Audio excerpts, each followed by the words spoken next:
దేవునికి మహిమ కలుగును గాక. హల్లెలూయా, హల్లెలూయా.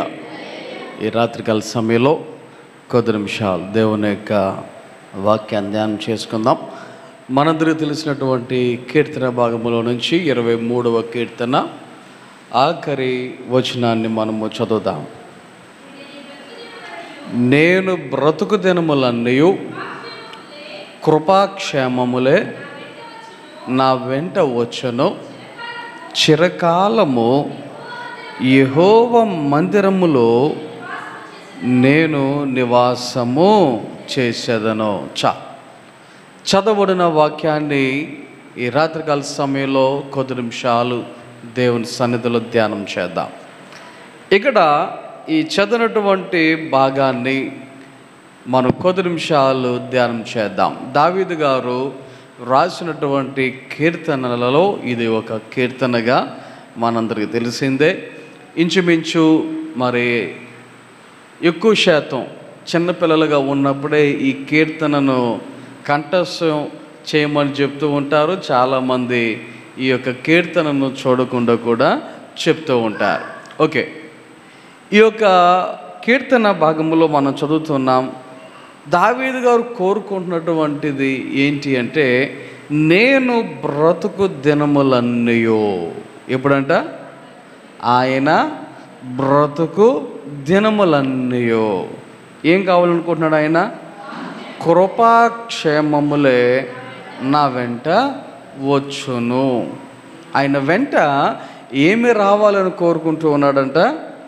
కృప, అలాగే క్షేమము.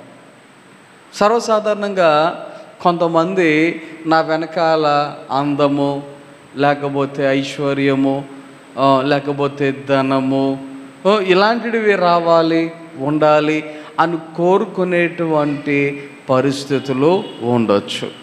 దావీదు కుమారుడైనటువంటి సొలొమోను కూడా దేవుడు నీకేం కావాలో కోరుకో అంటే, దావీదు యొక్క కుమారుడైన సొలొమోను ఏం కోరుకున్నాడు? ఈ ప్రజలందరినీ పరిపాలన చేయటానికి కావలసిన జ్ఞానము నాకు అనుగ్రహించు అని అన్నాడు. అప్పుడు దేవుడేమన్నాడు? నీవు కోరుకో అనంటే ఐశ్వర్యమును కోరుకుంటావేమో అని అనుకున్నాను, కానీ దానిని అడగకుండా జ్ఞానమును కోరుకున్నావు, కాబట్టి నీకు జ్ఞానముతో పాటు ఏమి ఇస్తానన్నాడు? ఐశ్వర్యాన్ని కూడా ఇస్తాను అని దేవుడు అని ఆ ప్రకారంగా ఆయన సొలొమోనుకి ఇచ్చినట్లుగా వాక్యములో మనందరికీ తెలిసిందే. అయితే ఇక్కడ మన యొక్క ఆలోచన ప్రకారంగా ఎక్కువ శాతం మనం ఏం కోరుకుంటూ ఉన్నాం? మనము ఏమి కోరుకుంటూ ఉన్నాం? ఇప్పుడు దావీదు గారి యొక్క మాటల్లో మనకు అర్థమవుతుంది, ఆయన జీవితకాలం ఏం కావాలనుకున్నాడు? కృప, క్షేమం. సర్వసాధారణంగా ఇంట్లో నుంచి బయటికి ఎప్పుడైనా వెళ్ళినప్పుడు ఇంట్లో వాళ్ళు చెప్పేటువంటి మాట జాగ్రత్త. ఏం చెప్తూ ఉంటారు? జాగ్రత్త. లేకపోతే ఇంకొక మాట కూడా అంటూ ఉంటారు, క్షేమంగా వెళ్ళి లాభంగా రండి అనేటువంటి డైలాగ్. అది అందరికీ కూడా తెలిసిందే. ఇదంతా కూడా ఓపెన్ సీక్రెట్. ఏంటంటే మామూలుగా ప్రతి ఒక్కరు కోరుకునేది అదే. కానీ ఈ రోజుల్లో కొద్దిగా మారుతూ ఉంది. ఏమంటున్నారంటే, నువ్వు చక్కగా తిరిగి వస్తే చాలులే అనేటువంటి పరిస్థితులు వచ్చేసింది. ఇంటికి నుంచి బయటికి వెళ్ళిన తర్వాత మరలా ఇంటికి క్షేమంగా వస్తే చాలులే అని అనుకునేటువంటి పరిస్థితులు వచ్చాయి. ఈరోజు మన ఊరిలో ఒక కుర్రోడు చనిపోయాడు. ఎరకాలపేటలో ఒక కుర్రోడు చనిపోయాడు. ఆ కుర్రోడు నాకెలా తెలుసు అంటే, మన చర్చిలో ఎలక్ట్రికల్ పని చేసినప్పుడు పని చేయడానికి కొన్ని రోజులు వచ్చాడు. అందుకని నాకు గుర్తుండిపోయాడు. మన యొక్క చర్చిలో ఎలక్ట్రికల్ పని చేసినప్పుడు ఆ ఎలక్ట్రికల్ పనిలో ఆ అబ్బాయి కూడా కొన్ని రోజులు రావటం జరిగింది. చిన్నపిల్లడే, 20 సంవత్సరాలు కూడా లేవు, ఇంకా 20 సంవత్సరాలు కూడా రాలేదు. ఇంకా ఎవరో కుర్రోడు ఫ్రెండ్, రే ఒకసారి నిడదలొద్దు రా అన్నట్టుగా ఎవరో పిలిస్తే రమ్మన్నాడు కదా అని వెళ్ళాడంట. వెళ్ళినప్పుడు మరి కుర్రోళ్ళు ఈ మధ్యకాలంలో రోడ్ల మీద ఎలాగా బండ్లు నడుపుతున్నారో తెలుసు కదా. ఎసాకరలో ఇటు ఇటు ఇటు ఇటు అక్కడ కూడా అలాగే వెళ్ళడం జరిగింది. గోపవరానికి సమ్మిశ్రుడానికి మధ్యలో మరి బస్సుకి బండి తగలటం, ఆ బస్సు వెనకాల టైర్ కింద కొంతమంది పడటం, ఒక అబ్బాయి అప్పటికప్పుడు పడతాం ఇంకా మాటలు లేవు, చూపు లేదు. ఒక అబ్బాయి కాలేమో బస్సు టైర్ కింద నలిగింది. మరి ఇంకొక అబ్బాయి పరిస్థితి ఏంటో కూడా నాకు తెలియదు. అయితే ఇద్దరికి గాయాలైనవి, ఒకళ్ళేమో స్పృహ పడిపోయారు అని చెప్పారు. వెంటనే నిడదల హాస్పిటల్ తీసుకెళ్ళారు. అక్కడి నుంచి అబ్బాయి ఇక్కడ కుదరదు రాజమండ్రి తీసుకెళ్ళమంటే రాజమండ్రి తీసుకెళ్ళారు. రాజమండ్రిలో కుదరదు అంటే మళ్ళీ అక్కడి నుంచి కాకినాడ తీసుకెళ్ళారు. ఇదంతా నిన్న జరిగినటువంటి పరిస్థితులు. తెల్లవారుజాము 2 ఆ టైంకి చనిపోయాడంట. చిన్న కుర్రాడు, 20 సంవత్సరాలు కూడా లేవు. బండి కూడా నడపడంలా, మధ్యలో కూర్చున్నాడు, వెనకాల కూర్చున్నాడు కూడా నాకు తెలియదు, కానీ బండి మీద కూర్చున్నాడు. ఆలోచన చేయండి, ఇంట్లో వాళ్ళు అనుకుంటారా కనీసం 20 సంవత్సరాలు లేవు, అప్పుడే చనిపోతాడని ఎవరైనా అనుకుంటారా? ఇంకొక అబ్బాయికి మోకాలు కింద కాలు నలగడం వల్ల ఇంకా కాలు దేనికి పనిచేయదని కాలు తీసేశారంట. ఇక్కడికి కాలు తీశారంట. విషయం ఏంటంటే వచ్చే వారం వాళ్ళ అబ్బాయిది ఎంగేజ్మెంట్ అంట. మా నూరే అబ్బాయిది కూడా మా నూరే. వచ్చే వారమే ఎంగేజ్మెంట్ ఉందంట. గమనించండి ఒకసారి, క్షేమము అనేది మనకి ఎలా వస్తుంది? క్షేమం అనేది మనకి ఎలా వస్తుంది? ఒకటి నేను ఎప్పుడు చెప్తూ ఉంటాను, ముందు మన జాగ్రత్తలో మనం ఉండాలి. గాలిలో దీపం పెట్టి ఏమనకూడదు, దేవుడు అనకూడదు. గాలిలో దీపం పెడితే ఏమవుద్ది? ఆరద్దు, అంతే, అందులో డౌట్ లేదు. ప్రభువా నువ్వు దేవుడైతే ఈ దీపం ఆరకుండా చేయి, అది కాదు మనం అనవలసింది. నువ్వు చదవలసిన టైంలో చదవకుండా ప్రభువా నువ్వు దేవుడు అయితే నేను ఫస్ట్ క్లాస్లో పాస్ అయ్యేటట్టు చేయి, అబ్బాయి అది కాదు. మనం చేయవలసినది మనం చేయాలి. అలాగే జాగ్రత్త విషయంలో కూడా మనము ఖచ్చితంగా జాగ్రత్తగా ఉండాలి. మనం జాగ్రత్తగా ఉన్నప్పుడు దేవుడు ఏం చేస్తాడు?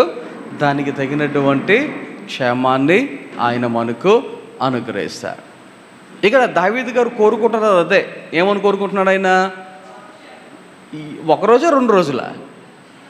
ఎన్ని రోజులంట? ఎన్ని రోజులు? నేను బ్రతుకు దినములన్నీ, ఒకరోజు కాదు, ఒక నెల రోజులు కాదు, ఒక వారం రోజులు కాదు. ఆయన ఏమని కోరుకుంటున్నాడు? మొత్తం బ్రతుకు దినములన్నీ కూడా నాకేం కావాలంట? నాకు కృప అలాగే క్షేమము ఏమవ్వాలి, నా వెంట రావాలి అని కోరుకుంటున్నట్లుగా దేవుని యొక్క వాక్యంలో మనము చదువుతూ ఉన్నాం. ఓకే, ఈ సమయంలో కొన్ని విషయాలు దేవుడు మరి తన యొక్క బిడ్డలమైన మనకు క్షేమాన్ని అనుగ్రహించాలంటే మనం ఏం చేయాలి? మన యొక్క జీవితంలో క్షేమము ఉండాలి అంటే మనం ఏం చేయాలి? ఒకటే, ఈ లోకానుసారముగా జాగ్రత్తగా ఉండడం అనేది ప్రాముఖ్యం. ఈ లోకానుసారంగా మన జాగ్రత్తలో మనం ఉండటం అనేది ప్రాముఖ్యం, అది నేను కాదంటలా. అయితే ఆత్మీయముగా దేవుడు ఆయన ఎప్పుడు క్షేమాన్ని ఇస్తాడు? మనకెప్పుడు ఆయన క్షేమాన్ని అనుగ్రహిస్తాడు. దేవుని యొక్క వాక్యములో కొన్ని విషయాలు మనం చూద్దాం. సమూయేలు మొదటి గ్రంథం 12వ అధ్యాయం. సమూయేలు మొదటి గ్రంథం 12వ అధ్యాయం 14వ వచనం చదువుదాం. చూడండి.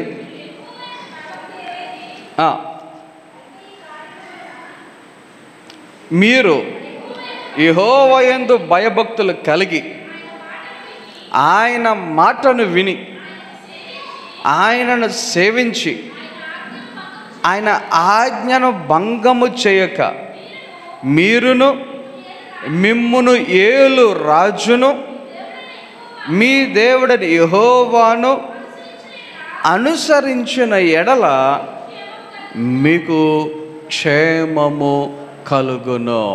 ఎప్పుడంట? ఎప్పుడు కలుగుతుందంట? మీరును మిమ్మును ఏలు రాజును ఏం చేయాలంట? మీ దేవుడైన యెహోవాను అనుసరించిన ఎడల. ఇక్కడ ఒక్కరి గురించి కాదు, రాజ్యములో ఉన్నటువంటి ప్రతి ఒక్కరి గురించి కూడా చెప్పబడుతున్నటువంటి మాటగా దేవుని యొక్క వాక్యములో మనం ఇక్కడ చదువుతూ ఉన్నాం. క్షేమము అనేది ఎప్పుడు వస్తుందో మనకి? క్షేమం అనేది దేవుడు ఎప్పుడు అనుగ్రహిస్తాడు అంటే వాక్యంలో చదువుతున్నాం, మీరేం చేయాలి? యెహోవాను అనుసరించిన ఎడల. ఎప్పుడు చెప్పండి? యెహోవాను అనుసరించిన ఎడల. ఓకే, ఇప్పుడు యెహోవాను అనుసరించడం అంటే, యెహోవాను మనము అనుసరించడం అంటే సింపుల్. ఇప్పుడు కొన్నిసార్లు పిల్లలు వాళ్ళ యొక్క తల్లిదండ్రులను అనుసరిస్తూ ఉంటారు. తండ్రి డాక్టర్ అయితే పిల్లోడు కూడా ఏమవుతాడు? డాక్టర్ అవుతాడు.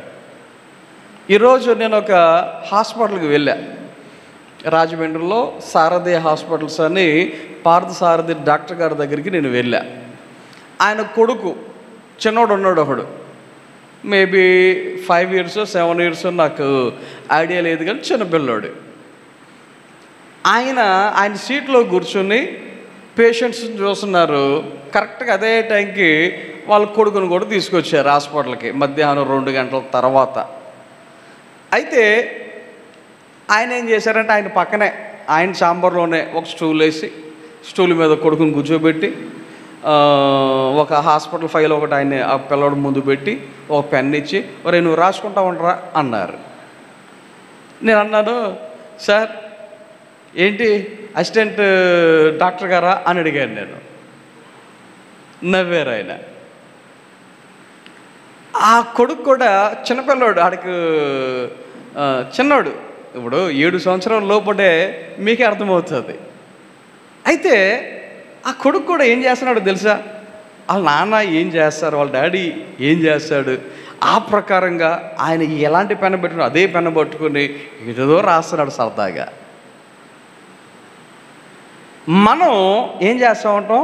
తల్లిదండ్రులను అనుసరిస్తూ ఉంటాం. కొన్నిసార్లు కొంతమంది రకరకాల వ్యక్తులను అనుసరిస్తూ ఉంటారు. రకరకాల వ్యక్తులను అనుసరిస్తూ ఉంటారు. అంటే ఫలానా వ్యక్తి ఏ రకమైన షర్ట్ వేసాడో వీళ్ళు కూడా ఏం చేయాలి? ఆ రకమైన షర్ట్ వేయాలి. ఫలానా వ్యక్తి ఏ ప్యాంట్ వేసాడో వీళ్ళు కూడా ఆ రకమైన ప్యాంట్ వేయాలి. ఫలానా హీరోయిన్ ఎలాంటి జరుగట్టిందో వీళ్ళు కూడా అలాంటి జరుగట్టాలి. లేకపోతే ఫలానా వ్యక్తి ఎలాంటి హెయిర్ స్టైల్లో వీళ్ళు కూడా అలాంటి హెయిర్ స్టైల్, ఎలాంటి గెడ్డమో ఎలాంటి గెడ్డం. చూడండి, కొంతమందిని ఏం చేస్తూ ఉంటారు? అనుసరిస్తూ ఉంటారు. ఇప్పుడు వాక్యం ఏమంటుంది?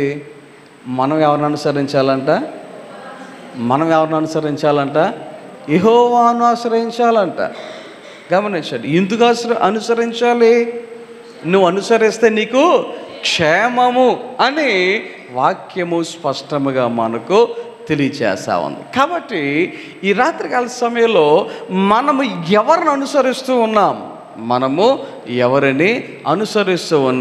మన యొక్క అనుకరణ ఎవరిని అనేది ఒకసారి పరిశీలన చేసుకుని ఎంతవరకు దేవునిని అనుసరించే వారిగా ఉంటూ ఉన్నాం, ఎంతవరకు దేవునిని మనము అనుసరించగలుగుతూ ఉన్నాం, ప్రతి సమయములో ప్రతి సందర్భములో ఆయనను మనము అనుసరించగలుగుతున్నామా? ఆలోచన చేయండి. ఎందుకని క్షేమము కరువు అవుతూ ఉంది మనకి? ఎందుకని కొన్ని సందర్భాలలో క్షేమం అనేది మనం పొందుకోలేకపోతూ ఉన్నాం? ఒకవేళ దేవునిని సరైన రీతిగా అనుసరించలేకపోతున్నామేమో. తర్వాత ఇంకొక వచనం చదువుదాం. ద్వితీయోపదేశకాండం 5వ అధ్యాయం 29వ వచనం చదువుదాం. చూడండి,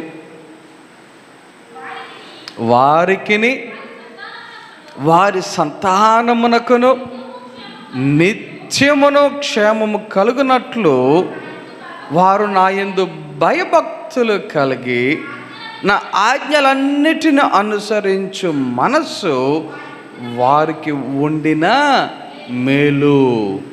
ఇక్కడ వాక్యంలో మనం చదువుతూ ఉన్నాం, ఇశ్రాయేలీయుల విషయములో దేవుడు మోషే ద్వారా సెలవిచ్చుచున్నటువంటి మాట, మోషే ద్వారా పలుకుచున్నటువంటి మాట ఏమని చెప్తున్నాడంటే, వారికిని వారి సంతానమునకును, ఎవరెవరికి? వారికిని వారి సంతానమునకును ఏముండాలంట? నిత్యము క్షేమము ఉండాలి. అంటే ఏం చేయమంటున్నారు? వారు ఏం చేయాలంట? భయభక్తులు కలిగిన జీవితం. ఎలాంటి జీవితం కలిగి ఉండాలి? భయభక్తులు కలిగిన జీవితం. చూడండి, ఇప్పుడు భయము భక్తి అని రెండు వేరే వేరే విషయాలు ఇవి. భయము అనేది వేరు, భక్తి అనేది వేరు. అయితే వాక్యం ఏమంటుందంటే, ఈ రెండు మీరు దేవుని ఎడల కలిగి ఉండాలి అని చెప్తా ఉంది. రెండు కలిగి ఉండాలి. ఇది ఉండి అది లేదు అంటే కాదు, భయం ఉండి భక్తి లేదంటే కాదు, భక్తి ఉండి భయం లేదు అంటే కాదు. ఈ రోజుల్లో అనేక మందికి భక్తి ఉంటుంది కానీ భయం ఉంటుందా? ఈ రోజుల్లో చాలామందికి ఏముంటుంది? భక్తి కనబడుతుంది కానీ భయం అనేది కనబడుతుందా? కానీ వాక్యం ఏమంటుంది? భయము ఉండాలంట, భక్తి కూడా ఉండాలంట. ఈ రెండు ఎప్పుడైతే ఉంటాయో నీకును నీ సంతానమునకును ఎంతకాలం? నిత్యము క్షేమము అనేది కలుగుతుంది అని దేవుని యొక్క వాక్యములో మనము చదువుతూ ఉన్నాం. రెండు విషయాలు చెప్పా. క్షేమం అనేది ఎప్పుడు కలుగుతుంది అంటే, ఒకటి యెహోవాను అనుసరించినప్పుడు, రెండవది దేవుని యందు భయము అలాగే భక్తి అనేది రెండు కలిగి ఉన్నప్పుడు మనకు క్షేమం అనేది కలుగుతుంది. మూడవదిగా ఇంకొక విషయాన్ని మనం చదువుదాం. 122వ కీర్తన, 122వ కీర్తన మొదటి వచనం చదువుదాం. చూడండి, యెహోవా మందిరమునకు వెళ్ళుదమని జనులు నాతో అనినప్పుడు నేను సంతోషించి తిని. కీర్తనకారుడు చెప్తున్నాడు, దావీదు గారు ఏమని? యెహోవా మందిరమునకు వెళ్ళదము అని జనులు నాతో అనినప్పుడు నేను సంతోషించి తిని. ఎందుకు అంటే అక్కడ 7వ వచనంలో కనబడుతూ ఉంటుంది, నీ ప్రాకారములలో నెమ్మది కలుగునుగాక, నీ నగరులలో క్షేమముండునుగాక.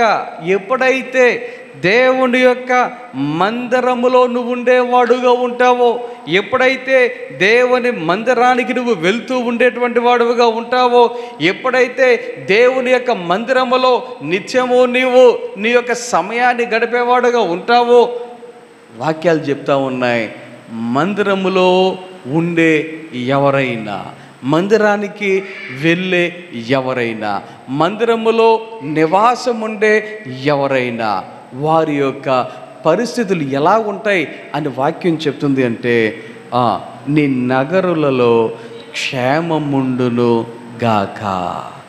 ఏముంటుందంటండి? క్షేమము ఉండును గాక. ఈ యొక్క రాత్రికాల సమయంలో ఈ విషయాన్ని మనం ఆలోచన చేద్దాం. దేవుని మందిరములో ఏముంది? క్షేమము. ఆయన మందిరానికి వస్తే క్షేమము. ఆలోచన చేయండి. ఒక విషయాన్ని మీరు ఒక్కసారి ఇలాగున ఆలోచన చేద్దాం. ఏంటంటే, దీవెనలు ఆశీర్వాదాలు ఎక్కువగా మన యొక్క కాన్సెప్ట్ ఎలాగుంటుంది అంటే, దీవెనలు చేయాలి, ఆశీర్వాదాలు చేయాలి, ఇంతే చాలామందికి ఉండేటువంటి కాన్సెప్ట్. అయితే ఒక్కసారి ఇలాగ ఆలోచన చేద్దాం. మందిరానికి వెళ్తే దీవెన, మందిరానికి వెళ్తే ఆశీర్వాదం అనేటువంటిది అవునా అంటే ఉంటాయి, ఆశీర్వాదాలు ఉంటాయి, దీవెనలు ఉంటాయి. కానీ కొంతమందికి ఏమనుకుంటారంటే, నాకెక్కడి నుంచి వచ్చాయి, నాకెప్పుడు వచ్చాయి అనేటువంటి ప్రశ్న కొంతమందిలో కనబడవచ్చు. అయితే ఇక్కడ ఒక విషయాన్ని గమనించండి. ఈ రోజుకి మనం క్షేమంగా ఉన్నాము అంటే, ఈ రోజుకి మనము క్షేమంగా, ఇంకొక మాటలో చెప్పాలి సజీవులుగా, ఇంకో మాటలో చెప్పాలి బ్రతుకున్నాము అంటే మరి దేవుని ఆశీర్వాదం కాదంటారు ఇది. మొన్న ఒక పాస్టర్ గారిని చూడటానికి వెళ్ళా. మనకు కూడా తెలిసినటువంటి పాస్టర్ గారే, మాధవరాడి బాల్యంలో రైన్హార్డ్ పాస్టర్ గారు. ఆయనకి కిడ్నీ ప్రాబ్లం వచ్చింది. కిడ్నీ ప్రాబ్లం రావటం వలన కిడ్నీలు పనిచేయట్లే. సో వారానికి 2 సార్లు డయాలసిస్ చేయవలసిన పరిస్థితి వచ్చింది. వారానికి 2 రోజులు 2 సార్లు డయాలసిస్ చేయవలసినటువంటి పరిస్థితి వచ్చింది. హాస్పిటల్కి వెళ్తున్నారు, వారానికి 2 సార్లు డయాలసిస్ చేయించుకుంటున్నారు, వస్తున్నారు. చాలా బలహీనపడిపోయారు. అయితే ఆయనను పలకరించుదామని నేను వాళ్ళ ఇంటికి వెళ్ళి 1 గంట పైన కూర్చొని పరిస్థితులు తెలుసుకొని మాట్లాడి ధైర్యం చెప్పి నేను రావడం జరిగింది. అయితే ఆయన ఒక మాట అన్నారు. ఏమన్నారంటే, దేవుడు మన బాడీలో ఒక మిషన్ పెట్టాడు. దేవుడు ఏం చేశాడు? మన బాడీలో ఒక మిషన్ పెట్టారు. ఫస్ట్ ఆ మాట విన్న వెంటనే నాకు అర్థం కాల. బాడీలో మిషన్ ఏంట్రా అనుకున్నాను స్టార్టింగ్. ఆ తర్వాత ఆయన చెప్పారు, ఏంటి అంటే, దేవుడు పెట్టిన మిషన్ మనం సరిగా కాపాడుకోనందుకు ఇప్పుడు ఆ మిషన్ బంద్ చేయక బయట మిషన్ వాడుకుంటూ ఉన్నా. ఏం చేస్తున్నా? బయట మిషన్ని వాడుకుంటూ ఉన్నా. ఆ మిషను ట్రిప్కి 1000 ఖర్చు అయిపోతున్నాయి. ట్రిప్కి ఏమైపోతున్నాయి? 1000 ఖర్చు అవుతున్నాయి. వారానికి 1000, నెలలతో పోల్చుకుంటే లక్షల్లో ఖర్చు అయిపోతుంది. అమ్మో, దేవుడు ఇచ్చినటువంటి మిషన్ ఫ్రీగా వాడేసుకున్నాను ఇన్ని రోజులు. దానిని నేను ఏం చేసుకోలేకపోయా, కాపాడుకోలేకపోయా. ఇప్పుడు బయట మిషన్ రప్పించుకొని, అంటే అద్దెకి తెచ్చుకొని వాడుతున్నందుకు ట్రిప్కి 1000 రూపాయలు నేను ఖర్చు పెట్టవలసి వస్తుంది అని అన్నారు. ఒక మాట గమనించండి ఒకసారి. ఈ రోజున మనం ఆరోగ్యంగా ఉన్నాము అంటే దేవుడు మనకిచ్చినటువంటి క్షేమం కాదంటారా? దేవుడు మనకిచ్చినటువంటి దేవుని ఆశీర్వాదం కాదంటారా? సో మన దేవుడు మనలను ఎలాగ ఉండాలని కోరుకుంటున్నాడు?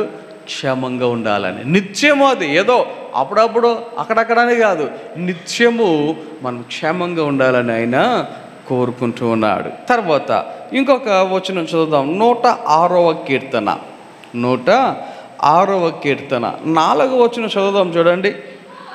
యెహోవా,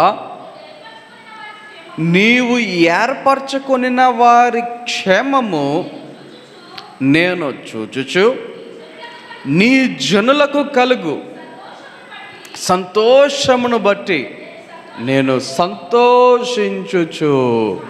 చూడండి ఇక్కడ ఈ యొక్క వచనములో మనం చదివితే ఎవరికి క్షేమము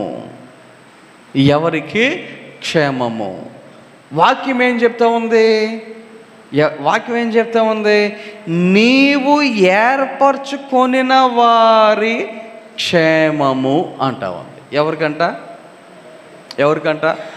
దేవుడు ఏర్పరచుకొనిన వారు.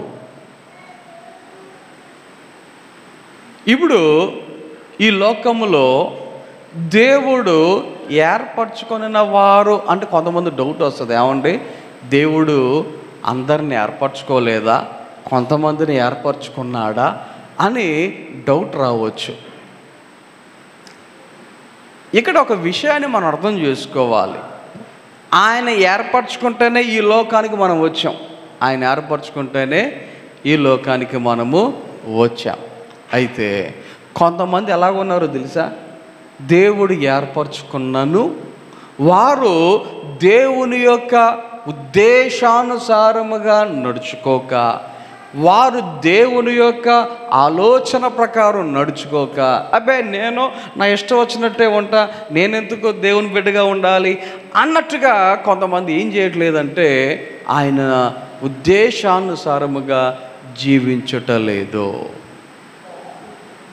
ఇప్పుడు మీకు అర్థం కావటానికి ఒక మాట చెప్తా, మీకు అర్థం కావటానికి ఒక మాట చెప్తా. కొంతమంది కూలి పని చేయటానికి సిద్ధపడి పొలానికి వెళ్తారు. పొలానికి వెళ్ళినప్పుడు ఆ యొక్క యజమాని కావచ్చు, రైతు కావచ్చు, ఆయన ఏం చేస్తాడంటే అందరినీ పనులు పెట్టుకుంటాడు. ఫర్ ఎగ్జాంపుల్ 10 మందినో 20 మందిని అనుకుందాం, పనులు పెట్టుకుంటాడు. ఆయన ఉద్దేశం ఏంటి? ఆ 20 మంది ఏం చేయాలి? ఆయన యొక్క పొలంలో పలానా టైం నుంచి పలానా టైం వరకు పని చేయాలి. ఈ పని చేసినందుకు ఆయన ఏం చేస్తాడంటే ఆ రోజుకి జీతం లేకపోతే కూలి అనేది ఆయన అనుగ్రహిస్తాడు. ఇది జనరల్గా మనందరికీ తెలిసిందే. ఓకే, అయితే ఈయన 20 మందిని కూలికి పెట్టుకోవడానికి సిద్ధపడి కూలికి పెట్టుకున్నాడు. అయితే వచ్చిన వాళ్ళు, అబ్బే ఆ పని అయితే నేను చేయను, పొలంలో నేను ఇంకోటి అనుకుని ఇక్కడికి వచ్చా, ఈ పని అయితే నేను చేయను అన్నారు అనుకోండి. ఏంటి పరిస్థితి? వీళ్ళు పని చేయకపోతే డబ్బులు వస్తాయా? కూలి వస్తుందా? అర్థమవుతుందా? అంటే ఆయన ఏర్పరచుకున్నాడు. ఇప్పుడు వీళ్ళు ఏం చేయాలి? ఆ ప్రకారంగా చేయాలి. చేయకపోతే ఇదే విషయం మనం ఎలాగో అర్థం చేయాలి. దేవుడు మనలందరినీ ఏర్పరచుకున్నాడు. అయితే ఆయన బిడ్డలుగా ఉండటానికి మనం సిద్ధంగా ఉన్నామా? ఆయన బిడ్డలుగా మనము నడుచుకుంటున్నామా? సో ఆయనను ఎవరైతే ఏర్పరచుకున్నారో, అంటే ఎవరినైతే ఆయన ఏర్పాటు చేసుకున్నాడో, ఆయన ఏర్పాట్లు ఉన్న ప్రతి ఒక్కరు ఎలాగుంటారన్నమాట? క్షేమంగానే ఉంటారు. తర్వాత ఇంకొక విషయాన్ని మనం చదువుతాం. 37వ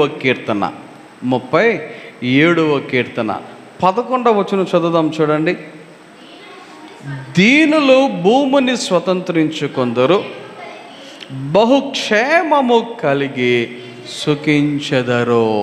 ఇంకొక మాట దేవుని యొక్క వాక్యంలో మనకు కనబడుతుంది. ఏంటి ఈ మాట అంటే, వాక్యం చెప్తూ ఉంది, దీనులు.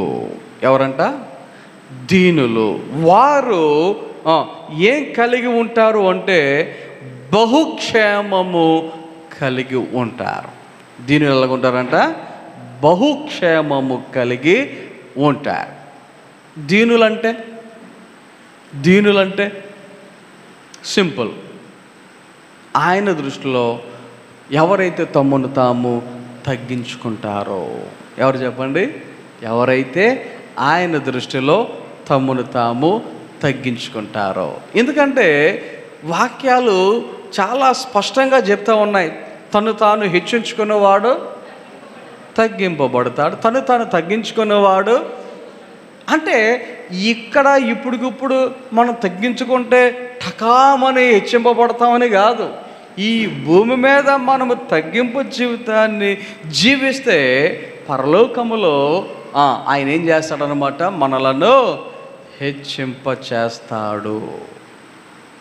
సో ఈ లోకములో తగ్గింపు జీవితం, ఈ లోకములో దీనత్వము కలిగిన జీవితం మనము కలిగి జీవించేవారిగా ఉంటే ఖచ్చితంగా అటువంటి వారు ఈ లోకములో ఉండగానే ఏం కలిగి ఉంటారన్నమాట? బహుక్షేమము కలిగిన వారుగా ఉంటారు. తర్వాత ఇంకొక వచనం చదువుదాం. ద్వితీయోపదేశకాండం 4వ అధ్యాయం 40వ వచనం చదువుదాం, చూడండి.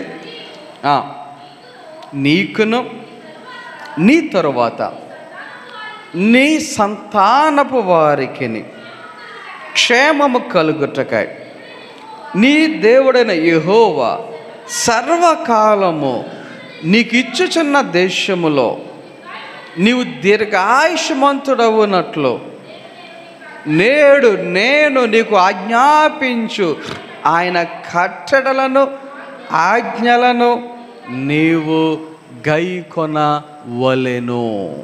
వాక్యములో మనం చదువుతూ ఉన్నాం, ఎవరైతే ఆయన యొక్క ఆజ్ఞలను ఏం చేయాలి, ఆయన కట్టడలను గైకొనేవారుగా ఉంటారో అటువంటి వారికి ఏమవుతుందంట, వారికిని వారి యొక్క సంతానమునకు ఏం కలుగుతుంది, క్షేమము కలుగుతుంది అని దేవుని యొక్క వాక్యములో మనము చదువుతూ ఉన్నాం. క్షేమం నీకును నీ యొక్క సంతానమునకు. ఎప్పుడు అంటే ఆయన ఆజ్ఞాపించు ఆయన కట్టడలను ఆజ్ఞలను మనము గైకొనినప్పుడు. ఈ రాత్రికాల సమయంలో ఎంతవరకు ఆయన యొక్క ఆజ్ఞలను గైకొనగలుగుతూ ఉన్నాం, ఆయన యొక్క కట్టడలను ఎంతవరకు గైకొనగలుగుతూ ఉన్నాం అంటే ఆయన మాటలను ఎంతవరకు వినగలుగుతూ ఉన్నాం. గమనించండి, అలా చేసేవారికి ఏమై ఉన్నదంట, క్షేమము కలిగి ఉన్నది అని దేవుని యొక్క వాక్యము తెలియచేస్తూ ఉంది. ఆ తర్వాత ఇంకొక వచనాన్ని మనం విందాం. కీర్తన గ్రంథము 72వ కీర్తన 15వ వచనాన్ని చదువుకుందాం. అతడు చిరంజీవి యొగును, షేబా బంగారము అతనికి ఇయ్యబడును. అతని క్షేమమునకై జనులు నిత్యము ప్రార్థన చేయుదురు, దినమంతయు అతన్ని పొగుడుదురు. ఇది సొలొమోనును ఉద్దేశించి చెప్తున్నటువంటి మాటలు. యాక్చువల్గా ఈ కీర్తన కూడా రాసింది ఎవరంటే సొలొమోనే. ఈ కీర్తన రాసింది సొలొమోనే. అయితే ఇక్కడ దేవుని యొక్క వాక్యములో మనం చదువుతున్నటువంటి మాట ఏమని చదువుతున్నామంటే, అతని క్షేమమునకై జనులు ఏం చేస్తారు, నిత్యము ప్రార్థన చేయుదురు.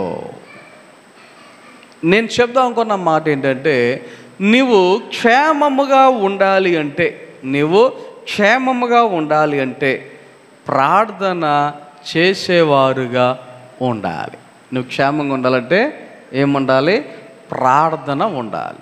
గమనించండి, నువ్వు ప్రార్థన చేయాలంటే ఏముండాలి, ప్రార్థన. నువ్వు క్షేమంగా ఉండాలంటే ప్రార్థన.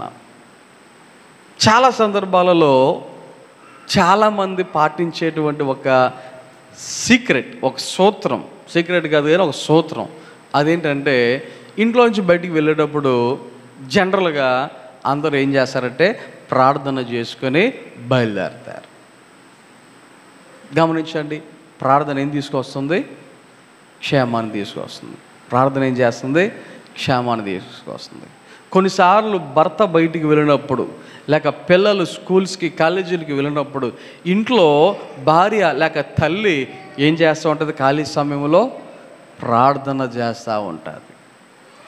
ఎందుకో తెలుసా, క్షేమం కొరకు, క్షేమంగా ఉండాలి అని, క్షేమంగా రావాలి అని. సో ప్రార్థన అనేది చాలా అవసరం. క్షేమంగా ఉండాలి అంటే ప్రార్థన అనేది చాలా అవసరం. 7 విషయాలు చెప్పాను. ప్రార్థన ఆఖరి పాయింట్ ఏంటంటే, నీవు క్షేమంగా ఉండాలంటే ప్రార్థన చేయాలి. ఒకసారి ఫస్ట్ నుంచి ఇంకొకసారి రీకలెక్ట్ చేద్దాం.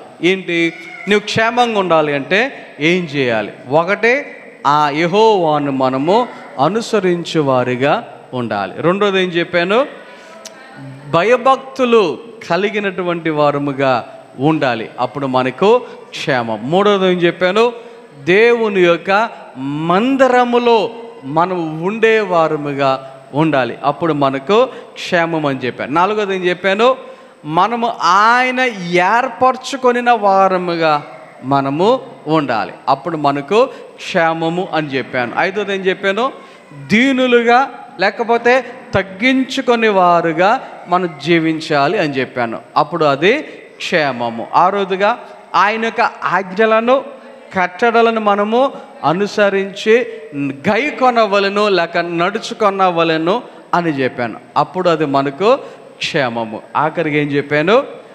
ప్రార్థన చేయువారుగా ఉండాలి. ప్రార్థన చేసినప్పుడు అది మనకి ఏం తీసుకొస్తుంది? క్షేమమును తీసుకొని వస్తుంది. ఈ రాత్రికాల సమయంలో ఎంతవరకు ఈ యొక్క విన్నటువంటి పాయింట్లను బట్టి మనము జీవించగలుగుతూ ఉన్నాం? ఆలోచన చేద్దాం. దేవుని యొక్క క్షేమాన్ని మనం కలిగి ఉందాం. కొద్ది మాటలు దేవుడు మనందరి వినికిడిలో ఫలింపచేసి నడిపించును గాక. ఆమేన్. ప్రార్థన. మహోన్నతుడా, గొప్ప దేవా, నీ ఘనమైన నామమునకు వందనాలు, స్తోత్రాలు తెలియజేసుకుంటూ ఉన్నాం. దేవా, ఈ రాత్రికాల సమయంలో నీ సన్నిధిలో సంగముగా అందరం కలిసి ప్రార్థన చేయొచ్చు ఉన్నాం. దేవా, సహాయం దయచేయండి, నీ మేడులతో నింపండి. ఈరోజు విన్న వాక్య ప్రకారముగా మా జీవితాలలో క్షేమము కలిగి ఉండాలంటే మేము ఎలా ఉండాలి, ఏం చేయాలి అనేటువంటి కొన్ని విషయాల ద్వారా మీరు మాట్లాడిన విధానాన్ని బట్టి వందనాలు, స్తోత్రాలు తెలియజేసుకుంటూ ఉన్నాం. అలాగే దేవా, నిబిడులుగా దేవా, రేపు నీ సన్నిధిలో నీ యొక్క శరీరమును, నీ యొక్క రక్తమును మేము స్వీకరించడానికి సిద్ధపడుచు ఉన్నాం. ఈ రాత్రికాల సమయంలో దేవా, నీ యొక్క సన్నిధిలో మేము దేవా ప్రార్థన చేయొచ్చు ఉన్నాం. కృప చూపించండి. మరి ముఖ్యంగా దేవా, నీ యొక్క శరీరమును, రక్తమును స్వీకరించడానికి తగినటువంటి పరిశుద్ధతను, పవిత్రతను మేము కలిగి ఉండేలాగున విడిచిపెట్టవలసినవి విడిచిపెట్టి, ఒప్పుకొనవలసినవి ఒప్పుకొని, నీ సన్నిధిలో దేవా నీ యొక్క బిడులుగా మమ్మల్ని మేము సరి చేసుకునటానికి సహాయం చేయమని ప్రార్థన చేయుచున్నాం. అలాగే దేవా, ఈ రాత్రి నీ బిడులైన ప్రతి ఒక్కరిని మీ చేతిగా అప్పగించుకుంటున్నాం. సంఘములో ఎవరికి ఎటువంటి అవసరతలు ఉన్నాయో సమస్తము ఎరిగినటువంటి దేవుడవు, ప్రతి ఒక్కరి విషయములో సహాయం చేయమని ప్రార్థన చేయుచున్నాం. అలాగే దేవా, ఈ సమయంలో నీ యొక్క సన్నిధిలో దేవా మమ్మల్ని మేము మీ చేతిగా అప్పగించుకుంటూ దేవా, బలహీనలు ఉన్న వారిని బలపరచమని, స్వస్థపరచమని, అలాగే దేవా ఈ సమయంలో మరి ఈరోజు నూతన సంవత్సరంలో ప్రవేశించిన సురేష్ను మీ చేతిగా అప్పగించుకుంటూ ఉన్నాం. ఇచ్చినటువంటి నూతన సంవత్సరం మనం దయాకిరీటను బట్టి వందనాలు. నీ మేలులతో నింపమని దేవా సహాయం చేసి నడిపించమని ప్రార్థన చేయుచున్నాం. అలాగే ఎండల వలన భయంకరమైనటువంటి పరిస్థితులు ఉన్నను మమ్మల్ని కాపాడుతున్న విధానాన్ని బట్టి వందనాలు, స్తోత్రాలు తెలియజేసుకుంటూ నీ యొక్క క్షేమమును మా అందరి మీద ఉంచినందుకు వందనాలు, స్తోత్రాలు తెలియజేసుకుంటూ ఉన్నాం. అలాగే రేపు జరగబోయే ఆదివారం ఆరాధన కూడికలో సహాయం దయచేయమని, నీ యొక్క బలారాధన కార్యక్రమంలో సహాయం దయచేయమని, నీ మేలులతో నింపమని ప్రార్థన చేయుచున్నాం. ఈ సమయంలో నీ బిడ్డమని మేమందరం నీ సన్నిధి విడిచి మగ్గురాలు వెలిచి ఉండగా నీ మెండైన దేవులతో ఆశీర్వాదంతో నింపి నడిపించి మీరే మహిమ, ఘనత, ప్రభావాలు పొందుకొనమని యేసు నామమున ప్రార్థన చేయుచున్నాము తండ్రి. ఆమేన్. మన తండ్రి అయిన దేవుని ప్రేమ, కుమారుడు యేసుక్రీస్తు వారి కృప, పరిశుద్ధాత్మిక సహవాసము, సహాయము, కాపుదల, నడిపింపు ఇప్పుడు ఎల్లప్పుడు ఆయన బిడ్డలైన మనందరకు సదాకాలము తోడైన నడిపించును గాక. ఆమేన్.